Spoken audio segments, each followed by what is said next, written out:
महाराज जी, मैं आपके दिए गए मार्गदर्शन पर लगभग 1 साल से भगवत मार्ग पर चलने का भरसक प्रयत्न कर रहा हूँ, पर राधा राधा नाम जब भी करता हूँ मेरे जीवन के अभी खाली 3 आधार हैं: राधा नाम, आपके दिए गए भागवतिक आदेश और पवित्र आचरण। महाराज जी, मेरा प्रश्न यह है कि जितना फायदा नाम जप करने का होता है, उतना ही फायदा क्या नाम जप सुनने का भी होता है? हाँ, श्रवण कथन का एक ही फल होता है। अगर हम नाम सुन भी रहे हैं कीर्तन आदि के द्वारा, तो वही लाभ मिलेगा। तो श्रवण कथन का एक ही फल होता है। महाराज जी, नाम से आप बोलते हो भगवत प्राप्ति होती है, तो सहचरी भाव के लिए मंत्र जरूरी है। सहचरी भाव में नाम से नहीं जा सकते? फिर नाम की कृपा से, गुरु की कृपा से, मंत्र से फिर उसकी प्राप्ति। ऐसे खुद नहीं जा सकते कि सहचरी भाव में? नहीं, ऐसे नहीं।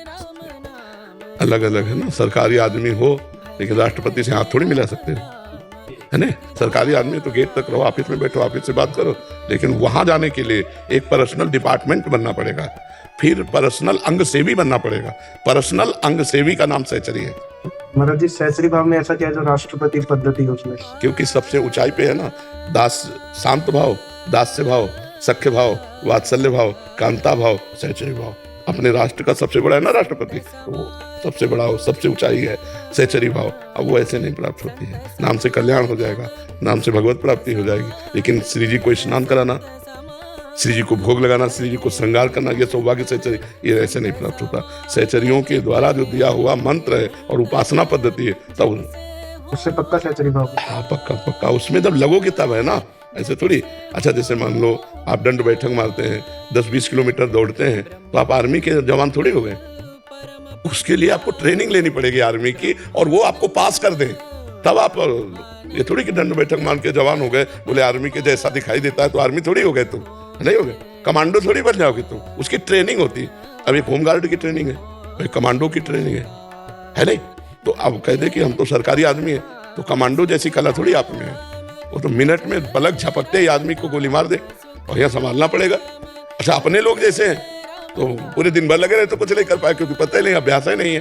तो ऐसे ही जो मंत्र होते हैं वो रहस्य होते हैं। मंत्र का मतलब होता है रहस्य, सहचरी भाव का रहस्य। हम कैसे सहचरी भाव प्राप्त करें, हम कैसे सहचरी भाव से प्रिया प्रीतम की सेवा करें, यह रहस्य तो जो निज जन है वही बताएंगे ना। तो नाम का जप का फल होगा निज सहचरियों से संबंध, और सहचरियों की कृपा का फल होगा कि हम सहचरी भाव से प्रिया प्रीतम की सेवा में जाए। सहचरी में सुखी सुख है, सहचरी भाव में नहीं। सुख तो भगवान के नाम जप करने से शांत भाव में भी है, दास्य भाव में भी है, पूर्ण सुख सख्य भाव में भी है, पूर्ण सुख कांता भाव में भी है।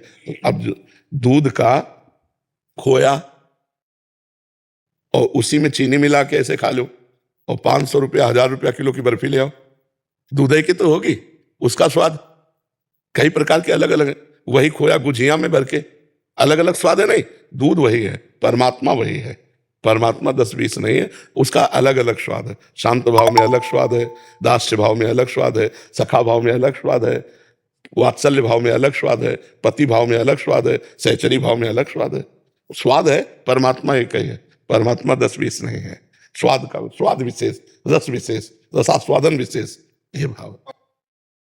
और परम सुख और परम आनंद तो भगवान के नाम जपने से ही है, दास भाव से ही है। ये तो उस आनंद की चरम विषय। अब जैसे दास है तो ऐसे मिलेगा भगवान से, स्वामी, वो ऐसे थोड़ी बात करता है। जो दास भाव में है वो तो ऐसे बात, स्वामी जो आ गया, ये हाँ प्रभु। और सखा कैसे मिलता है? गले में हाथ डाल, चल यार, वही भगवान है, लेकिन उनसे सखा भाव से उपासना की, चल यार खेलते हैं। अब वो आंख मिला के बात करेगा। तो भाव ही तो है ना, एक भाव की आंख नहीं मिला सकता। जय जय जय जय, दास है ना, और एक भाव है कि चल यार, अरे यार तू अपने को बहुत बड़ा समझता है क्या? 10-20 गैया तेरे पास ज्यादा होंगी, सखा जलता कर दिया, क्योंकि सखा भाव है, मतलब समान भाव है। तो भाव देखो कहां पहुंचा दिया, परमात्मा को डांट रहे हैं, परमात्मा से बात कर रहे हैं। परमात्मा भाव का बड़ा विचित्र खेल है। सहचरी भाव में इतना आनंद होता है कि हमेशा के लिए उधर ही लुप्त हो जाता है। बस हाँ, लुप्त हो जाते हैं। बिल्कुल, पहले नाम जप करो और आगे